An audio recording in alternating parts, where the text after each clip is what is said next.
Hello student, in video first and second we studied about the regulation of breathing, and in this video we are going to study main points of regulation of breathing. The we know respiratory centers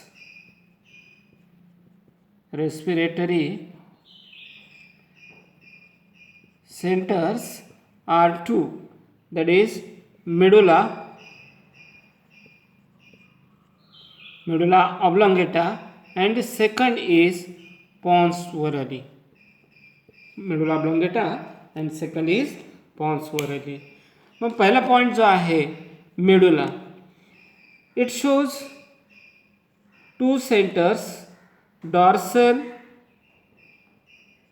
respiratory center and ventral respiratory center. Dorsal respiratory center and ventral respiratory center. पहिला point पाहूया आपण dorsal respiratory centre. मग it is made up of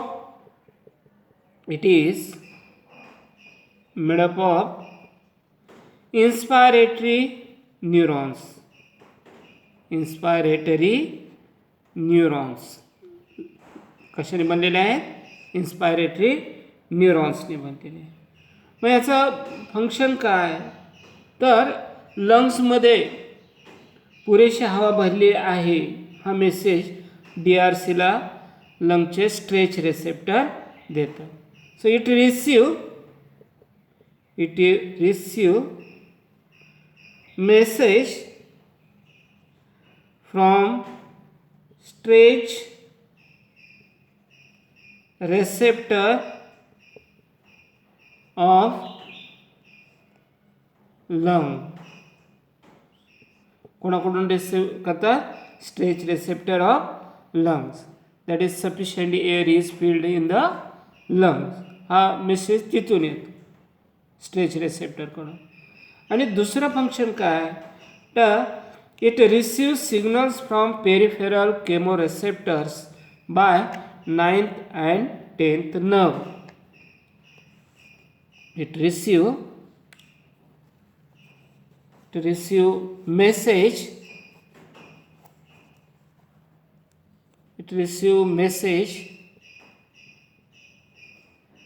from peripheral chemoreceptors by 9th and 10th cranial nerve. 12 cranial nerve असतात, त्याच्यापैकी 9th आणि 10th cranial nerve या dorsal respiratory सेंटरला message पाठवतो. ओके, त्यानंतर यांची नावं काय आपण पाठीमागच्या व्हिडिओमध्ये पाहिलेले आहेत. 9th म्हणजे ग्लॉसोफॅरेंजियल आणि 10th म्हणजे वेगस आणि ग्लॉसोफॅरेंजियल. 9th ग्लॉसोफॅरेंजियल, 10th Vegas. ओके, आता जो व्हेंट्रल रेस्पिरेटरी सेंटर आहे और VRS, व्हेंट्रल रेस्पिरेटरी सेंटर किंवा ग्रुप सुद्धा म्हणतात, दॅट इज VRG किंवा व्हेंट्रल रेस्पिरेटरी ग्रुप. मग त्या व्हेंट्रल रेस्पिरेटरी ग्रुपचा शेप कसा आहे? असा डंबेल शेप आहे. ओके, हा अप्पर पार्ट जो आहे, upper part send signals to cranial, and lower part send signals to caudal part म्हणजे खालचा भाग, caudal part. Okay, that is the intercostal muscle. Intercostal muscle म्हणजे आपल्या इंटरकोस्टल मसल कुठे असतात, परत एकदा डायग्राममध्ये पाहूया. ह्या ज्या लाल कलरच्या दाखवलेत मी, त्या इंटरकोस्टल मसलला मेसेज देण्याचं काम हे लोअर पार्ट करत असते. ओके, त्यानंतर हे जे पॉन्स आहेत, तर हे मेडुलाचे दोन भाग पाहिले आपण. पहिला भाग कोणता पाहिला, DRG, आणि आता दुसरा भाग पाहिला आपण VRG. त्यानंतर पॉन्सचे पार्ट होऊया. Pons shows pneumotaxic centre.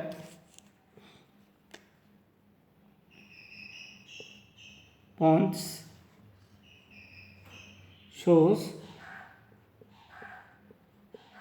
pneumotaxic center, and second is apneustic center. Apneustic centre. पुन्हा एकदा आपण डायग्राममध्ये पाहूया. तर इथे हे पॉन्स आहे, आणि पॉन्सचा हा वरचा जे सेंटर आहे त्याला म्हणायचं निमोटॅक्सिक सेंटर, आणि इथे पॉन्स हा जो खालचा भाग आहे त्याला म्हणायचं अपन्यूस्टिक सेंटर. मग हा pneumotaxic centre limits inspiration. It limits inspiration. Inspiration control करण्याचं काम कोण करतं, pneumotaxic center. Okay, it limits inspiration. Then the other functions of pneumotaxic center is slow wave sleep. Okay, त्यानंतर rapid eye movement sleep. Rapid eye movement sleep हे दुसरे function ते झाले. त्यानंतर apneustic. It located in the lower parts of the pons and it perform antagonistic to the pneumotaxic centre. Antagonistic म्हणजे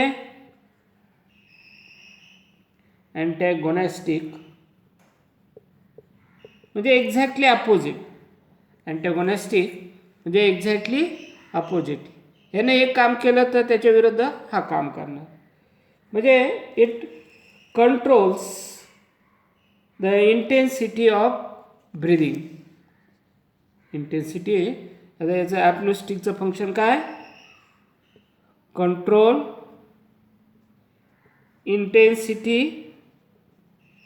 of breathing. It control intensity of breathing. Okay, then non-rapid eye movement. इधर rapid eye movement control कोण करतं आहे, तर निमोटॅक्सिक centre. आणि ॲपनोस्टिक काय करतं आहे, non rapid movement sleep control करण्याचं काम. Okay, and wakefulness. These are the functions of apneustic centre. आता इथे मेकॅनिझम कसं घडतं याच्याविषयी आपण माहिती घेऊया. ड्युरिंग इन्स्पायरेशन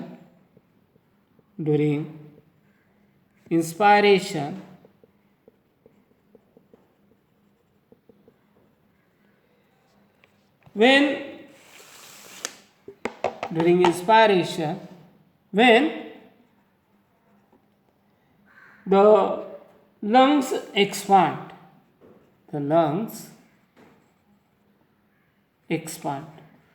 इन्स्पायरेशनच्या वेळेला काय होतं, लंग्स एक्सपांड होतात, कारण का हवा आत भरली जाते है ना.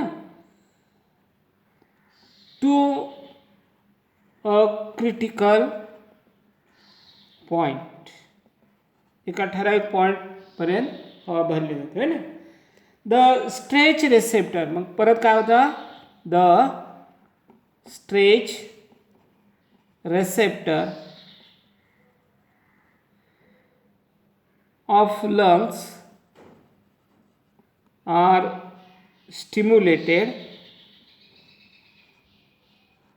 and impulses are sent along the vagus. हे काय आहे, क्रॅनियल नर्व आहे. किती नंबरची, 10 नंबरची cranial nerve. Okay, to the expiratory centre. Expiratory centre, आता हवा भरलेली आहे लंग्समध्ये, मग एक्सपायरेटरी सेंटरला मेसेज केला जातो. देन त्या एक्सपायरेटरी सेंटरवरून काय होतं, then it send out inhibitory impulses to it, send out inhibitory impulses to the inspiratory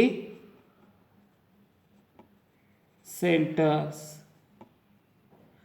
inhibitory म्हणजे थांबवणारे, इम्पल्सेस कोणाला पाठवले जातात, इन्स्पायरेटरी सेंटरला पाठवले जातात. लक्षात, इन्स्पायरेटरी सेंटर कुठे आहेत, आपण पाहिलं की DRGमध्ये इन्स्पायरेटरी न्यूरॉन्स आहेत, तिथे सेंटर आहे. आणि VRGमध्ये काय आहेत, तर एक्सपायरेटरी आणि इन्स्पायरेटरी दोन्ही सेंटर आहेत. मग हा इनहिबिटरी इम्पल्सेस इन्स्पायरेटरी सेंटरला सेंड केले जातात. मग द इन्स्पायरेटरी मसल रिलॅक्सेस, त्याच्यामुळे काय होतं,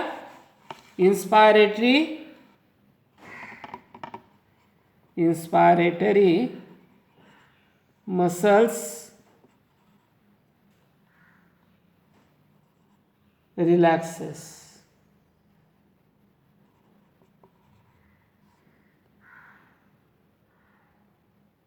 And मग काय होईल, एक्सपायरेशन. आता हवा भरलेली आहे, मग ते जास्त झालेली हवा सोडून दिली पाहिजे. एक्सपायरेशन फॉलोज, आणि मग एक्सपायरेशन होत. Okay, then as air leaves the lungs. आता इथे एक्सपायरेशन झाल्यामुळे काय होणार, air leaves the lungs during expiration. Then the lungs are deflated. काय होणार, the lungs are deflated. okay? Flat झालेले असेल ते काय होणार, डिफ्लॅटेड. And the stretch receptor are no longer stimulated. Okay, stretch receptors are, and the stretch receptors are no longer stimulated. Stretch receptors are no longer stimulated. Thus, inspiratory centers is no longer inhibited and a new inspiration begins. Thus, the inspiratory center is no longer inhibited and a new inspiration begins. जास्त वेळ expiration होत नाही आणि नवीन परत inspiration सुरू होतं. Okay, these events are called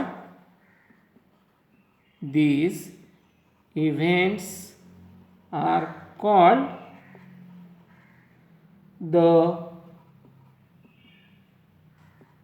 herring brewer reflex. या इव्हेंटला काय म्हणायचं? Herring brewer reflex. म्हणजे लंग्समध्ये हवा भरलेली आहे की स्ट्रेच मसल रिसेप्टर जे आहेत लंगचे ते काय करतात? इन्स्पायरेटरी सेंटरला मेसेज करतात आणि तिथून इनहिबिटरी इम्पल्सेस येतात आणि इन्स्पायरेशन स्टॉप होतं आणि एक्सपायरेशन घडतं. परंतु ही जास्त वेळ राहत नाही आणि पुन्हा इन्स्पायरेशन सुरू होतं. तर या इव्हेंटला काय म्हणतात? Hering's brewers reflexes.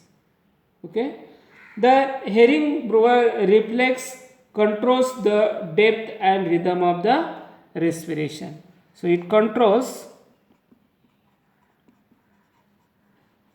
depth and rhythm of respiration. हे हेरिंग ब्रुअर्स रिफ्लेक्स काय कंट्रोल करतं?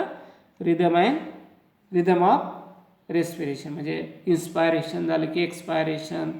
ओके, तर हे जे रिदमिक चाललेलं आहे हे कंट्रोल कोण करतं आहे? Hering Breuer reflexes. Okay, then it also prevent the lungs from inflating the point of bursting. जास्त फुगू देत नाही. ओके, नाहीतर लंग्स फुटणार. So it also prevents bursting of lungs.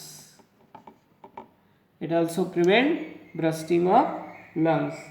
Then the respiratory centers has connection with the cerebral cortex. The respiratory center has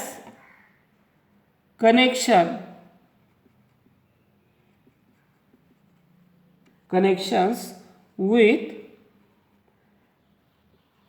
cerebral cortex. कुठे connection असते?